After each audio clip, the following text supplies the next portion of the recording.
little brother Spank. He's Okay. the executive chef and CEO of the company. He comes up with all types of crazy dishes and ideas, and we just help bring them to life. What's it been like owning the Trap Kitchen in Portland? Are you all from Portland or? Yeah, yeah. I mean, some of us are from California, some of us are from Portland. It's been a fun experience being able to collaborate with my brothers from down there in Los Angeles, and you know, being able to bring something different to the city of Portland. Now, speaking of things different in the city of Portland, like we were saying earlier, there's going to be Trap Kitchen Weekend. And you guys know Converge Media will be down there for that. Okay. I went down for PDX Hip Hop Week, but I definitely plan on coming back down for this. Can you guys tell us a little bit about this weekend that's coming up in November? Trap Kitchen Weekend. We got Trap Kitchen Weekend coming down to the restaurant. So we bringing up people from Los Angeles, people who really just mess with Trap Kitchen on like a regular type vibe, and they gonna come out there and we're gonna perform. They gonna do some performances, and we just gonna enjoy the weekend and have a good time. And basically, we've been building. So the main thing about Trap Kitchen is that it is when we all came together, like Mikey said, it came together through natural friendships of Mikey building with Spank, and then News coming into the picture, and then or not coming to the picture, but everybody coming together, which the food built so many other opportunities for. Like through all of us, we came together with Trap Private Reserve, which is a cannabis marketing brand as well, and that's basically Mo, Mikey, myself, and Spank. So we thought that through the brand, we could also do stuff like we do turkey giveaways, Christmas tree giveaways, and then Trap Kitchen Weekend was just another extension of that, where we wanted to do an entertainment piece. So we have G Perico, we have Savvy Third, we have Jay Worthy, Asia from Compton. So all people that are closely connected with the brand, but just through the platform, we've been able to create so many lanes for it, from the music, the food, the cannabis marketing, and so much more. Even Mo's brand, Soccer Ballin', which is an extension of that as well. It's just been just a whole building process. So that's what Trap Kitchen Weekend is just the culmination of all those things coming together. And then also the actual show's the 18th, but then we're also doing the turkey giveaway on the 20th. If you wanted to talk Yeah, about yeah. that. So on the 20th, we'll be doing a turkey drive, trying to feed 300 families. We'll be giving away turkeys and holiday essentials and stuff like that to the community. Now, is there a website that people can go to one, learn more about the turkey drive so that way they can drop them off? Because we definitely want to make sure we feed these people, but also tickets for Trap Kitchen Weekend. Yeah, if you just go to Trap Kitchen PDX on Instagram, pretty much everything is there. Tickets are available on eTix. Just a one-stop shop for everything at Trap Kitchen PDX. You can see the food, you can get tickets, you can yeah, find out where you can get the free turkeys, everything. So I'm definitely coming back down there and getting the food. That is for sure. Now, real quick, while we still have you here, I want to congratulate you on being inducted into the Oregon Music Hall of Fame. Okay, thank that you, is thank not. you, We have a Congrats, live bro. audience. Give it up for him. Like thank that you, is thank you. not like any small potato. Where were you when you heard about this? Um, I was I was at the house, and I'd either just got back to the house from taking my son to school or something, and Terry Courier, who owns Music Millennium, which is one of the long-standing music stores out there, he heads that. So he called me and was like, "I got great news for you," and I'm like, "Okay, what's up?" And he was like, "We're bringing you in. We're inducting you into the Oregon Music Hall of Fame." And I was like, it's dope, especially coming from him, because he's watched me grow from putting my first records in his stores, and then also only being one of three hip hop artists from Oregon that's been inducted. So myself, Lifesavers, and U Crew.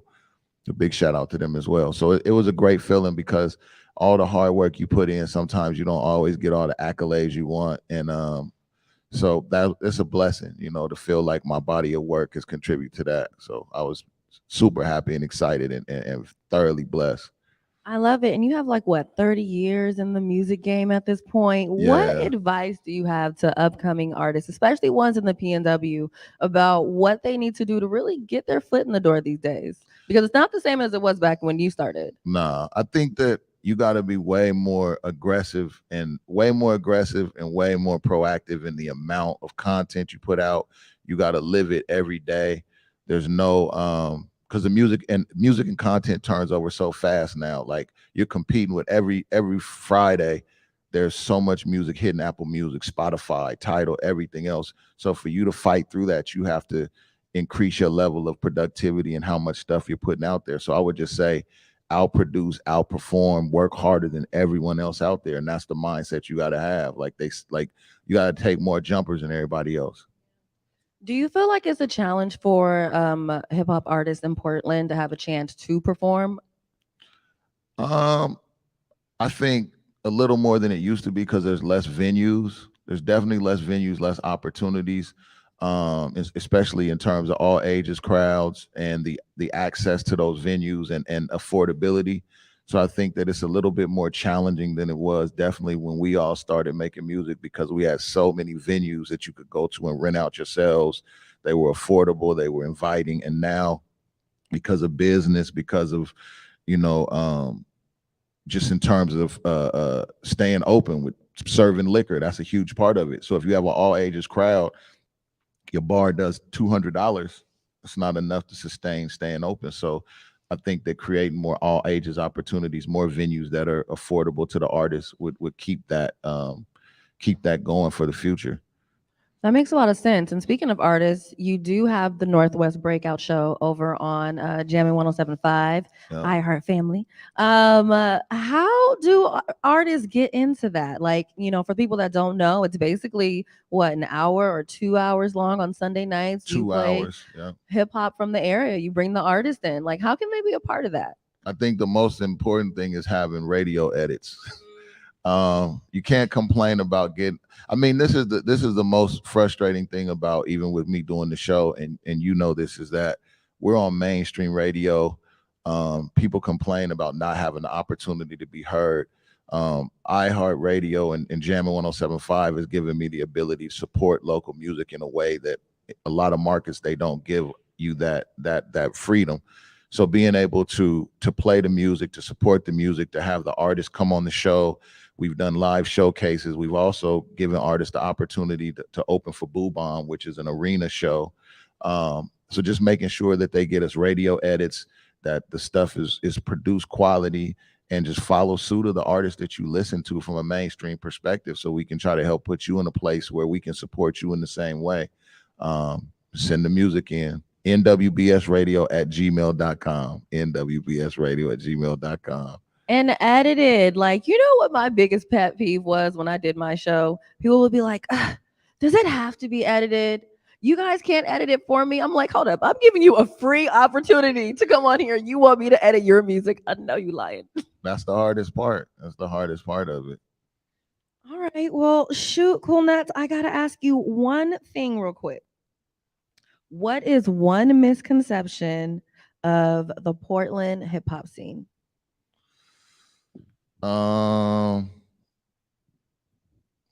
What do you think, bro? It's a lot of misconceptions. It's a lot of misconceptions with the Portland hip hop. Give me two. Scene. One is that I think people think that there's not a lot of talent there because it's not. It hasn't been a hotbed. It's not LA, and there hasn't been a lot of breakout artists with mainstream success. You have a few people that have come out and done great things, but when you talk about on a national level, if you go somewhere and you say, oh, Portland, like, it's not really a lot to talk about. And I think that goes also for the Pacific Northwest as a whole. We have artists that have come out of here, but at the same time, it's not New York, it's not LA, it's not Atlanta, where you have an abundance of, like, you can say I have 15 artists that have gold records, platinum records in the hip hop lane. I mean, what would y'all say? I would basically say the same thing. Like, people, the Northwest isn't really known for like a lot of standout artists and stuff like that. But it's a lot of talent in the Pacific Northwest. Yeah, yeah. And people always think that we started the whole skinny jean thing, but we didn't. I'm just playing. Wow. And real quick, while I have you here, who do you think is up next in Portland? What do y'all think? I think Northside Tego. Northside Tego. North Shark Tigo? Northside Tego. North Side Tigo. Yeah, you gotta look him up. Okay, I'm gonna look him up. I need to do some more interviews for whenever I come out there. And there's a lot of young talent, more so than ever, shooting videos, releasing music, and continuing to push the boundaries on putting out music. You know what I'm saying? So I think that there's a real bright future for Portland. It's just a matter of bringing the industry to it or bringing the artists to the industry. I'm here for it. Well, shoot, I want to really thank you guys from coming all the way over. I mean, it's really not that far, but it's still the point. It's a freaking Tuesday, and you guys are here from Portland, and I truly appreciate you coming in. Again, I want to so congratulate you from getting into the Hall of Fame.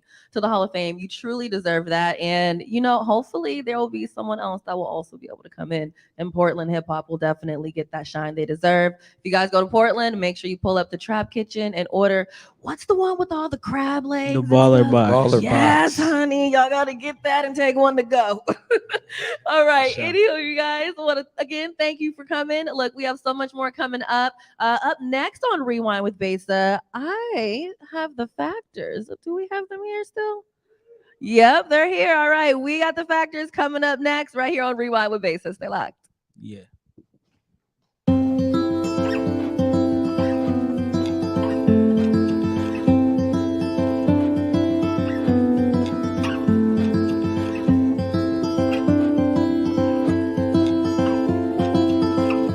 Hey guys, Besa Gordon here, and before heading to Belize, Trey Holiday and I had to make sure we linked up with our good friends over at Market Street Shoes to, of course, grab a few things for the trip. From bags to socks, shoes, sunglasses, earrings, and more. Before going on any trip, make sure you stop at Market Street Shoes. Trust me, you'll find just what you need to make your trip not only enjoyable, but fashionable.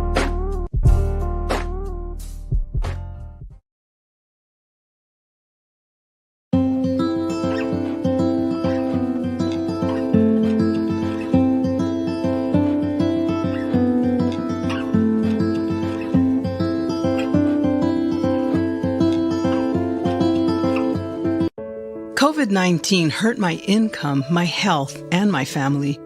We were about to lose our home when we heard we might be eligible for homeowner assistance funds from the government. We called 1-877-894-HOME, and a housing counselor stepped in, talked to our lender, and saved our home. Federal funding details at washingtonhalf.org. That's washingtonhaf.org.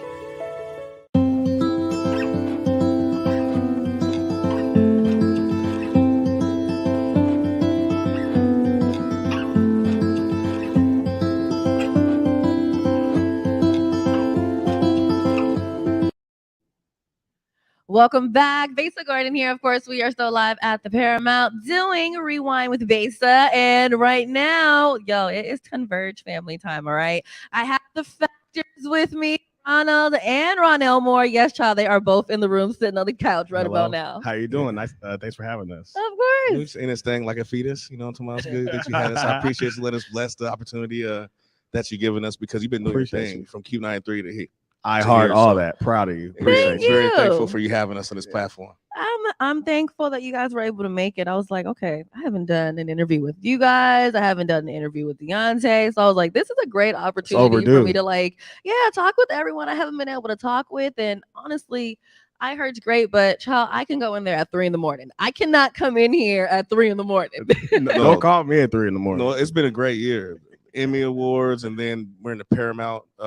It's real big to be from Seattle and be doing things like this. I love it, and I'm glad I'll be a part of it. And Converge is home, and it's just, Phil Jackson keeps putting these plays together, man. And, big old Phil Jackson. Phil Jackson. Man. Shout out to Phil Jackson in the building, man. Shout out to everybody part of Converge. The family is amazing. It's all love.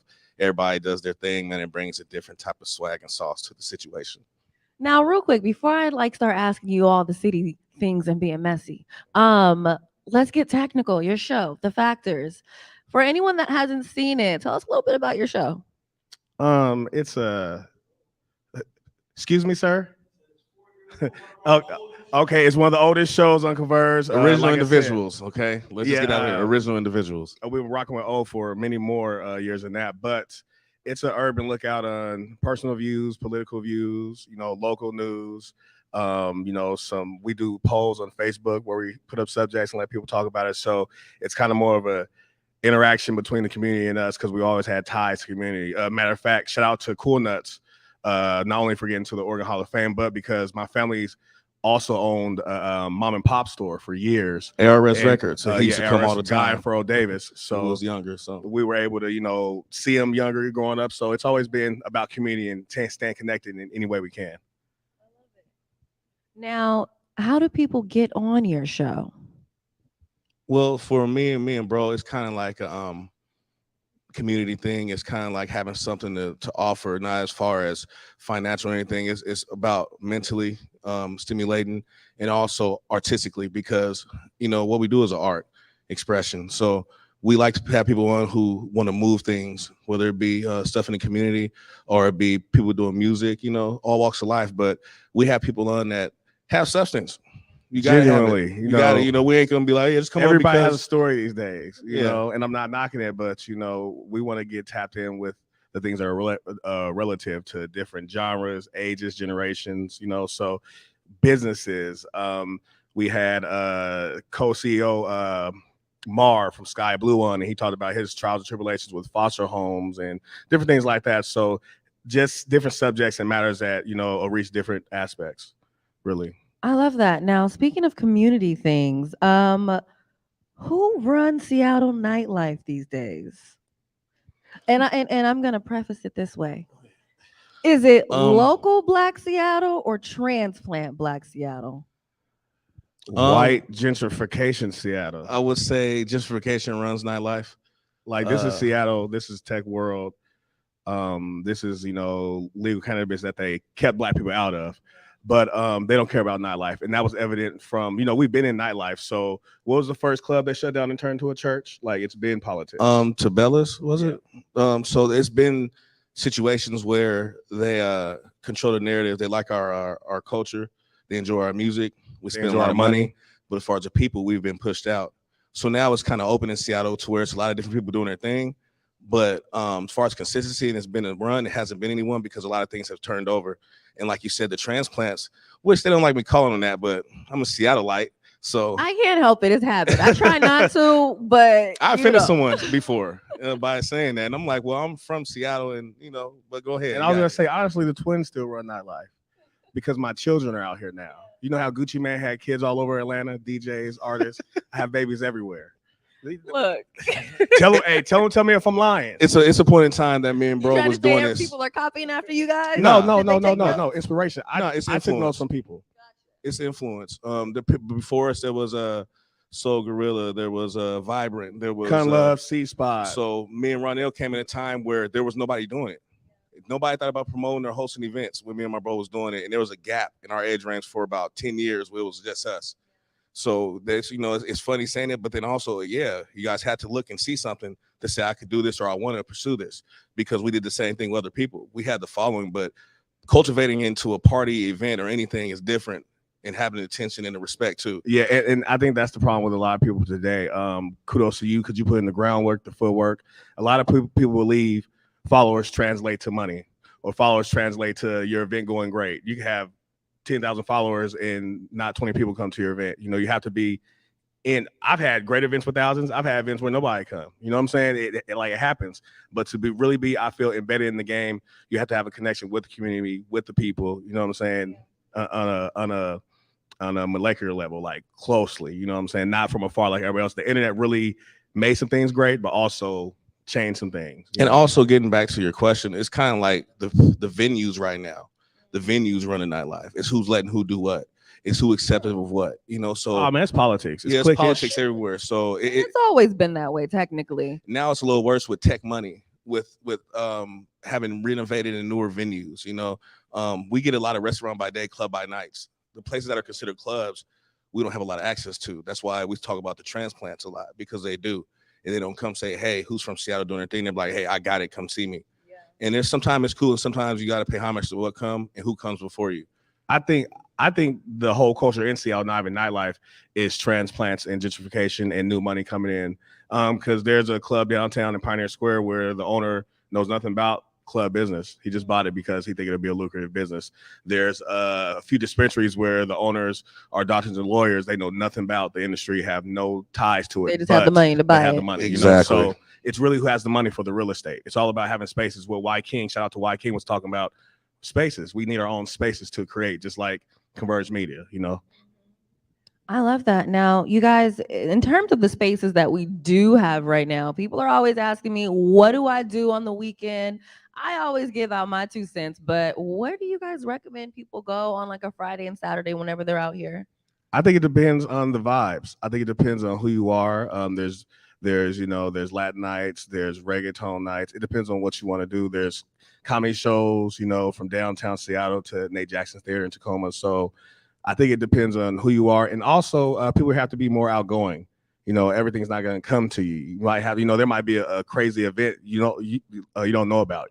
You might have to look on the internet, classified. You might have to, get into some circles you might not been in, get uncomfortable. Be uncomfortable. That's what Seattle nightlife has to do. A lot of people have to be uncomfortable to experience different things and see different things.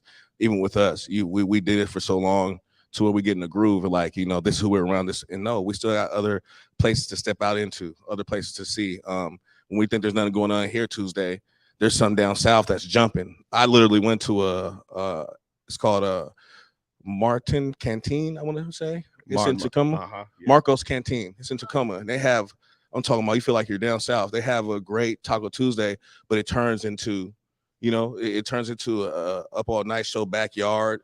So it's very nice. So it's things like that to where you have to step outside your circle and what you're used to, because there's things going on in different places. It's just, if you only know of, Friday, Saturday, Sunday, then it's like, okay, you're only going to look for them the nights. But there are different movement going on. There's different clubs going on. So like I said, it's more about who you're moving with and what places are allowing the movements to come through. Because there's other things to do than clubs as well. You know what I'm saying? So it depends on who you are, what you want to do. But there's a lot of things.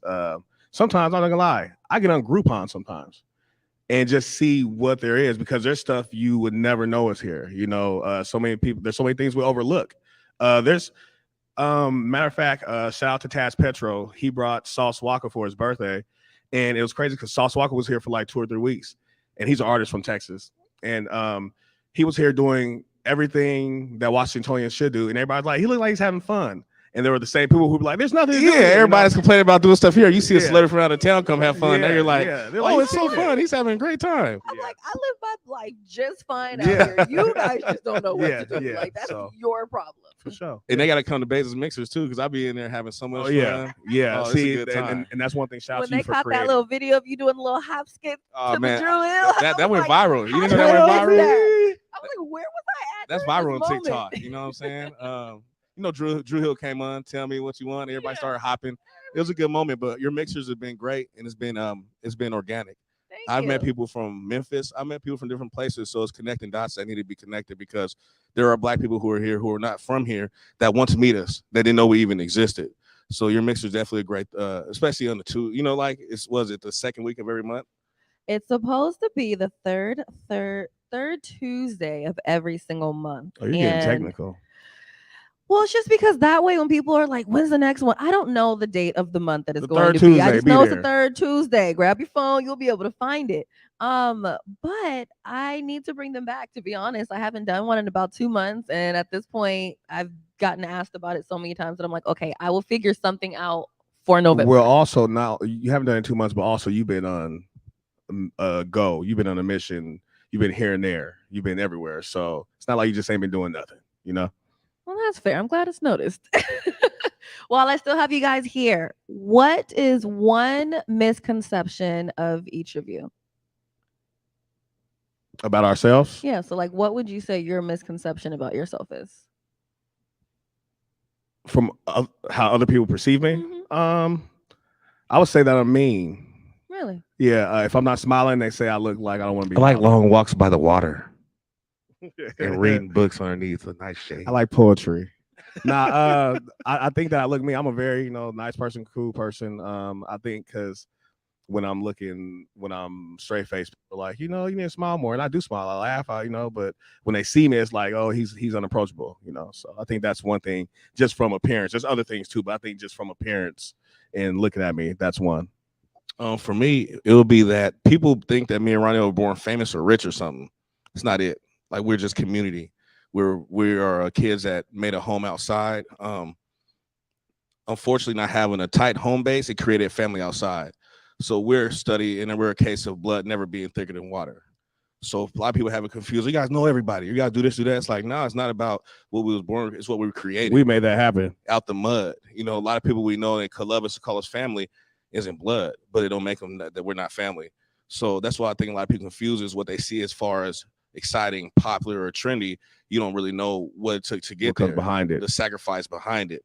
It's a lot of struggle, a lot of pain in becoming what we are. No, yeah, and not to cut you off, but that also came with the Emmy win, because a lot of people were like, "How'd you guys do it? Or how Converge do it?" And it's like, you don't know. Besa been in the industry for years. Omari was building television stations in radio Tanzania, stations right? in Africa. We was doing concerts and parties. We were models. We were on TV shows. We had a TV show in high school. None of this started out. Proof being on the scene. You know what I'm saying? So everyone asks, I think the perception of that as far as that goes is that there's extra work that goes in behind the scenes. You know what I'm saying? Carlos Simani has been out here since I was tiny. Shouldn't even been in the club. We was in the club. So everybody sees C-spot. Everybody sees, like Carlos get love. Oh, basically you're here and there, man. No one knows behind the scenes what it really takes to do this. So yeah. No, that's facts, because your girl's just finally starting to get a little bit more sleep, but that's gonna stop pretty soon. I was gonna say that's a wrap. That ends in a couple days. We'll talk about that in a couple days. But before I let you guys go, will Kanye West recover? When did he fall off? I mean, I don't necessarily think that he could be canceled, but he can't be canceled. I don't think he'll fall off. I mean, this morning they said Adidas cut ties, but Adidas doesn't own Yeezy. They don't own the brand. They don't make the shoe physically. You know what I'm saying? He can go. He was just a few years ago, he was 65 million in debt to 1 or 2 billion. So first of all, I think people pocket watch too much, but also people don't understand business. You know what I'm saying? How it goes. You can cut ties with everybody, but if you own yourself, he tricked everybody out of his contract. People don't realize he did that on purpose. He tricked everybody's contract. Everybody departed ways with him without having to pay or anything. He wanted out of Adidas. He wanted out of there's another brand he went out of, but he would have had to pay. It would have been fees and all types of stuff. See, I'm not even gonna hold you. I stopped looking into it because Kanye started making my head hurt, and I was like, you know what? I'll give you the attention that you want, and I have other things to do. Facts. Can't get Kanye. We're gonna handle our business and see if we can check. And you know what? I'll check back in about a month. Exactly. He'll be all right. He's a billionaire. Real quick, what's up next? Factorz TV, of course. We're putting together some events. It airs on Thursdays night, but we record Wednesdays. So anybody have any questions, it'd be best to hit us up on our socials. Tuesday or Wednesday evening. So by Thursday, when you see it air, you would definitely be able to say, okay, they pay attention and they listen. But I didn't mean to cut you off, but Thursday nights when it airs. But I want people to know before then, any questions, any products, because we do promote a lot of businesses. We do support people in the community. So just let us know. We'll definitely give you the proper shout out. I mean, and that's basically what I was gonna say. I guess we're twins, so he did it for me. But I was gonna say, I was going to, open the door for people who want to have products or businesses who want to promote or come on and talk about it to do that, because I really want to open doors. Because the one thing that no one noticed is me and him were the last ones to start putting guests on our show, because we were working during the pandemic, so you couldn't have guests. So when we start seeing guests, we're like, hold on, Proof got a guest. Oh, I'm about to knock all this over. Hold on. So now we're opening the doors. We're doing more. You know what I'm saying? So I really want to get out there. If you want to come to the show or feature a product or get us to market or promote, hit us up and talk to us. All right. Well, shoot. Factorz comes on. What's today? Tuesday, Thursday, 9 p.m. right here on Converge Media. Everywhere you watch Converge make sure you guys tap in for that. In the meantime, between time, we have one more guest left on today's show, and that is my buddy Deaunte Damper. We're gonna check in with him, get all in his business coming up next, right here on Rewind with Besa, as we continue to broadcast live at the Paramount.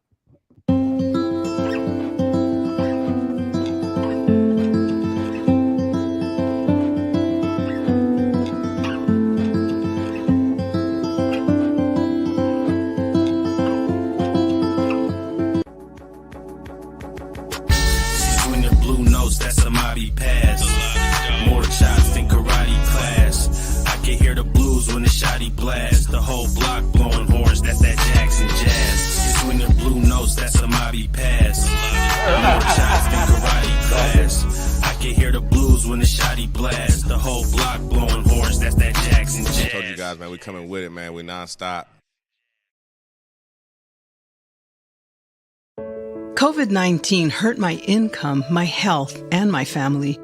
We were about to lose our home when we heard we might be eligible for homeowner assistance funds from the government.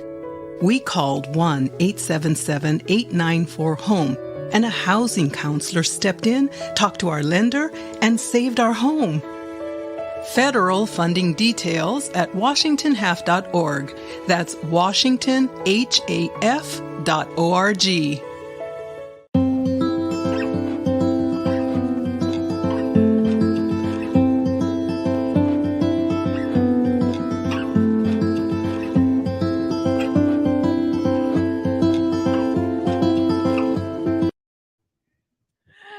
Guys, welcome back. Look, we are still doing Rewind with Besa here at Paramount Theatre, and right now I have my buddy Deaunte Damper with me. In case you don't know, he is the host of We Live in Color, which airs Wednesdays at 7 p.m. on Converge. No, it's 8, but you have a special coming up this week at 7 p.m. All right, well, shoot, welcome to the show. Thank you so much for having. We have been friends for a long time. So I'm know. Really just happy just to be finally just be in the presence of you. Yes. So, and you know, it's so crazy. And we always talk about this on the phone, but it's like our friendship started so organically. I don't even know why I called you that day, but there was a day where I called you. We were on the phone for like 2 hours and freaking cried for like about an hour and a half. We were on the phone for 3 hours and we cried. Definitely. I can't remember what the call was, but I think it was right before the pandemic, right? Mm-hmm. And I think the main conversation we were having was just like, as much as we show up for people, how do we show up for ourselves? And through that conversation, I think that we both realized that we weren't properly we just didn't know showing up how to show up for ourselves, right? Yeah. Or learning the power of knowing our boundaries. Just everybody can get this love. Everybody can get access. And sometimes when you give everyone that access, it drains the hell out of you. You know, it does. And that was definitely a problem of ours. So where it was like, not only was I drained, I was depressed, and it was like, oh, okay, well, we're just going to do this to work on our depression, which really it didn't do anything, but just kind of like smother it a little bit, but it was still there. Since then, you know, you've joined Converge Media and you now have your show, We Live in Color. Yes. For starters, what does it mean to live in color? Living in color. The main reason why the show even got started, right, is like when people talk about queer people in our community, they just see pride. They see the pride, they see the flags, but they don't understand, you know, what we go through as community members. Especially, I watched a lot of my community members that are from the queer community go through so much stuff in community where no one was really showing up for us, where yes, we do have allies in the LGBTQ community, but sometimes people want to put that in front of us being Black. And for me, that was really hurtful. Not all, but most. So creating a platform for Black folks to get the representation and be included in it has been so important for me and so important to O. And yourself, as well as Curtis. I got to shout y'all out because y'all have been so helpful with bringing those stories to life. There's so many queer people that are out there. They're case managers. They are of service. They are constantly of service. But do we have their stories? Do we give them that moment besides the month of June? Say outside of pride. Right, outside of pride. It's that inclusivity. It's that inclusivity that we need to be talking about, and also how we can support, because a lot of people have to unlearn things, right? And me as a queer person, I got to unlearn some stuff too. I try to cancel some people, and it's like, no, that's what the man wants you to do, right? That's what some of the allies want you to do. They want you to cancel out community members and do all of that. And I'm not with that. And We Live in Color is an opportunity for us to see each other and be each other and be one with each other. I'm really excited about not just bringing those stories to life, but next week I'm going to do something different where I will be having an ally to community who's heterosexual. It's time you to did tell me about this. Yes, you told me about this. Brandon Sanchez has been my best friend for my whole life, and one thing I love about him is that he said, like, I never have an opportunity to be vulnerable, Deaunte. I never have that space. But I want to come on your show and tell my story. He could have went on anybody else's show. He's friends with the Factorz and all that. But for him to say he wants to live in color in his truth of where he's at, that means a lot to me. And it's time for us to really also wrap our arms around like men in leadership that are coming out, that need that type of support. So I can't wait for that episode next week. I love that because, even one thing that I talked to Jay Martin about was it's crazy how if you're a Black male, you're supposed to only feel like this. Right. You're not supposed to have any emotion, whether you're straight or, homosexual. And even then, sometimes they're like, no, well, you still should be acting like this. And it's like, what's so great about We Live in Color? And I told this joke to somebody. I might have even said it to you, but 1 minute you're having someone talking about kink, and then the next day it's like, so tomorrow We Live in Color, we're talking about real estate. Yeah, absolutely. Because it's a lot. We got a lot. We have a lot going on, Yes. And I think that it's time to just continue to have those conversations. I love that O has been just so open. Just like, this is community, and it's just time to actually show people what that representation looks like. It could be kink, it could be real estate. We're also working on a World HIV Awareness Day. We have something coming up for that. We're still not having the conversation about that in our communities. Like, it's so much. There's so many layers to us, and they gonna see them on the show and through Converge. All the way through the colors. What would you say that you are most proud of that you've worked on in terms of yourself over the last year? I would say, to be transparent, it was my recovery. For those who don't know, when the pandemic hit, I relapsed off of methamphetamines, and I was doing it through injection use. And I got to the point where I was okay. And then it got to those points where I was just not. Being around, being of service to community was fine. It was fine showing up for people. It was fine advocating for people countlessly throughout the days, passing out masks, advocating, going to doing jail advocacy. This is why I put you last. Yeah, but when I got alone, I did not know how to show up for myself. But what I would do is, when I would stop using and binge, I would actually come back out to community and jump on another project. I'm okay, y'all. Everything's fine. Everything's fine. And it got to the point where everything was actually really great. Just started the show, got a great job working with exactly what I wanted to do. And I relapsed. I crashed. And I had to put myself in a treatment. My recovery is the best gift that I've ever gave myself, because now I can fully live in my color. Now I can give community members that are using methamphetamines an opportunity to free themselves. I can tell you that over the past couple of years, I have been able to show up, right?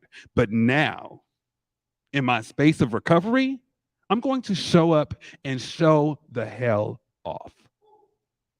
Can we clap it up for that? I love you. I think people don't realize that. Oh my gosh. the reason why I'm crying in this moment is I remember when you called me and you were like, "Did I call you last night?" And I was like, "No, I was out. I did my mixer." And then the first thing that you said was, "No, I got to check myself in." Yeah. And you did. And you worked on it. And you've come back so much better and so much stronger. And I'm so proud of you. Thank you, Besa. I appreciate you. And it's and when I did call her, y'all, it was because of that first conversation that we had, where we talked about really not knowing how to show up for ourselves, but we're showing up now. We are here. In our full selves, and we're here. And it's because of these friendships. Can someone hand me tissue? Can we please? get some tissue here? I'll grab it. These jeans tight. Sorry, mama, but all right. I'm still single, so I'm just trying to show off a little bit. But okay. But no, I'm not single. But either way, it's those friendships. That's why I'm so. I think that one of the things that I love so much about Converge are the queens that are here, right? I just interviewed Takia last week, and when I tell you, there's just so much, there's a gift that she just has when she comes into a room. And tomorrow I have an opportunity of doing the candidates forum. Yes. That candidate forum, first of all, why no one is talking about the candidate forums in 37th district and pushing it the way that they need to is beyond me. We have two people, Chapalo Street and Amijah Smith. Both of these candidates are going to be working under Santos out there when we talk about policies in our community, right? And we need to push it. And I was nervous about doing it, but I'm so happy to have Trey joining me. We haven't had an opportunity to work in the areas of Converge, but I'm just really happy in this whole week, I've been able to work with the queens. So what I love about you doing this is I just sometimes feel like in all of our Black communities, whether it's a we live in color one, whether it's a a blue collar type, we don't talk enough about politics, especially our local politics. Everyone's like, "Oh, vote for president, and then they're complaining about why taxes are so high, or why their potholes aren't getting fixed, or why they feel like the people that they've quote unquote elected aren't doing what they were supposed to do." And it's like, well, who did you vote for? Right? Why did you vote for them? Did you even go to any of their talks and rallies and ask them any questions, or get to meet them or look them up, or did you just go down and just circle Democrat the whole way down? Right. And that's the thing. So okay, so outside of Converge, my actual job, I work for Vocal Washington, right? Where we are advocating for our low income community members that may suffer from HIV or mass incarceration and or drug use, and we're working on policy change. So starting next month, we'll be having these conversations with policymakers or game changers around the state, so we all can know what the policies look like. Even for myself, I don't know what they look like, but I want to know. I need to know because it could be about my grandma. I need to know because it could affect my local church. I need to know because it might be talking about redlining my area. And I think that we really need to be in a space of knowing what that looks like. And there are other community programs out here that have been already having this conversation. But it's really important for these next couple of months to know exactly who's in these offices, so we know to ship them the hell out the next time around if they're not showing up for us. And I did say for us because it's important. Especially rather than at the last minute, like when I was talking to Hill Harper earlier, he was saying Hill Harper was here. Yeah, Hill Harper was here. oh, it's about to be on and popping, y'all. Okay. He was here for about 30 minutes. Okay. But one of the things that he talked about on the show, and he always talks about, is how Black people are always the last ones to get onto like certain things, but we're always the first ones to spend all of our money. Yeah. And a lot of times when it comes to these politics, we're the last ones to find out after it's so bad that there's nothing that we can do about it. When in reality, if we would have at least paid a little more attention beforehand, we could have stopped it. Right. Absolutely. I think that, and honestly, it's time to start re-engaging. It's time to really start remixing our ish when it comes to community advocacy, and also showing up for our community members out here throughout the whole state. And that's what Converge has already been doing. That has already had Converge is a compass for people who aren't familiar with that, right? We are helping direct community exactly in their voices and uplifting those voices to put them in the right, to put people in the right direction to show up for us. And as we show up for each other. Right. And as we show up for each other. Now, question for Okay. this forum. Can people submit questions to you? Yes, you can submit questions to me today. You can always reach out to me through social medias, and or you can email me at deaunte.damper@vocalwa.org and or deaunte256@gmail.com. And before we go, let's see what your one question is on here that I have for you.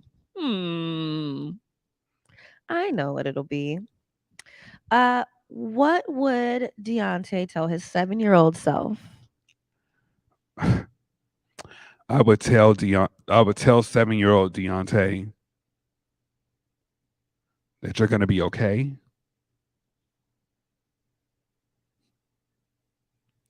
That you're going to be okay. Remember to love yourself.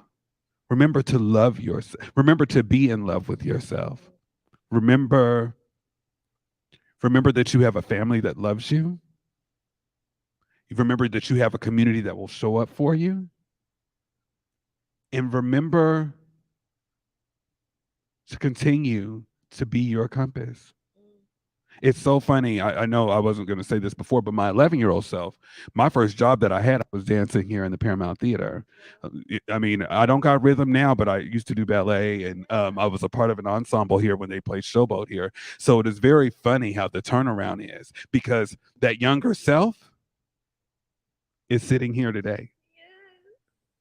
And that's how God can just be able to move things for you, you know? So yes. Shout out to my mama, because I know she probably watching. It's just like, mama, Look at my baby. look at me.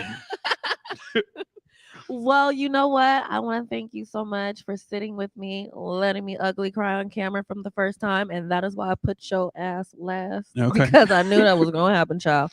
But We Live in Color tomorrow, 7 p.m. to 9 p.m. You have your community candidate forum. And again, make sure you guys send in those questions. So that way you're not afterwards watching it being like, damn, I wish I would have gotten this question in. All right. Where can people keep up with you on social media? You can keep up with me. You can keep up with me on my social channels. Deaunte, just look up Deaunte Damper Your Life on Facebook. You can also look at some of the other things I'm doing with Build 206 as our OLS instructor. So build206.com. You can also look at me, what we're doing through Wild Therapy Fund. I'm trying to think of any other entities right now. Y'all don't get me, but there's a lot of things coming. So please be prepared for that. Awesome. Well, again, I want to thank you for coming. You guys, before we end the show, we are going to go to one more commercial break before I say toodles until the next day. All right. So stay locked to Rewind with Besa as we're still live at the Paramount. Within sports, you learn so many life lessons that'll help you be successful in any area that you plan to pursue. So I remember being a kid in Spokane and going to camps like this with my friends and just having a blast, and that's really when I fell in love with this game. Hopefully, we're doing the same and inspiring some of these kids to keep going on this journey. Especially as a girl growing up, like you see a lot of boys at these camps, but like just seeing like more and more girls start at a younger age, it makes me happy. We had to have funding, right? We cannot do this work without the necessary resources available so that our kids can thrive. Without resources, we can't see kids play and play to their potential. How we can ensure that basketball in our communities is sustainable. Funding is a big part of it. I think working with the right groups, and this was the opportunity I think that kick-started that, and we're really excited about any opportunities to just keep moving it forward. It was just an awesome opportunity to show what this community can do and what basketball energy they can bring. Being able to work with the Seattle Sports Commission, work with the King County Play Equity Coalition, we were able to bring big basketball energy to Tukwila Community Center and hopefully use this as a launching point and able to get more funding for them in the future. The kids get to see me, get to see, all the rest of the guys who did it all in the area of Washington, Seattle area. So being able to give back to them and let them know that, they can chase their dreams too. This is a fundamental right of all kids, that they have the right to play, which isn't always available to all of our kids in our communities. We got next to ensure kids always have a place to play, compete, and have fun.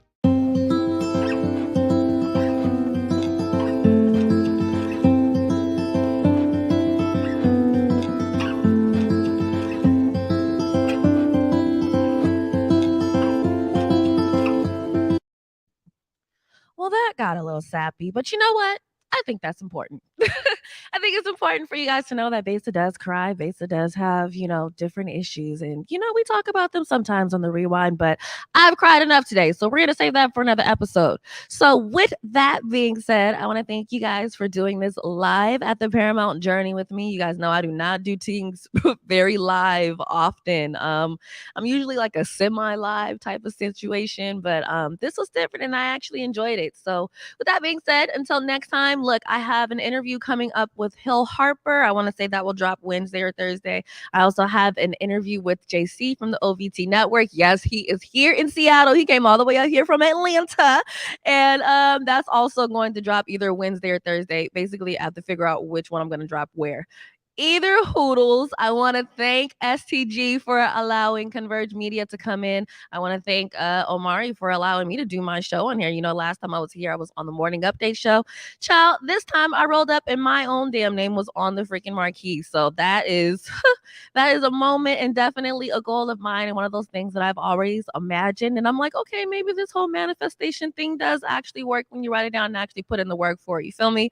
So with that being said, keep up with me on social media at Besa Gordon. I do have some announcements coming out, but until I can actually make that announcement, just make sure that you're listening to me on Hits 106.1 Sundays here from 12 p.m. to 4 p.m. And then, of course, I have all of my other stations around the, I guess you can say around the West Coast. So, yeah, until next time, I hope you guys have an amazing rest of your day. And, of course, as always, keep that energy high.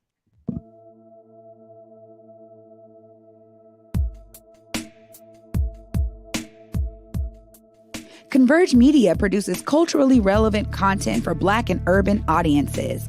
Our coverage is raw, transparent, and objective, praised by community leaders, government officials, and residents. Support Converge Media today via Venmo, Cash App, or PayPal at Converge Media.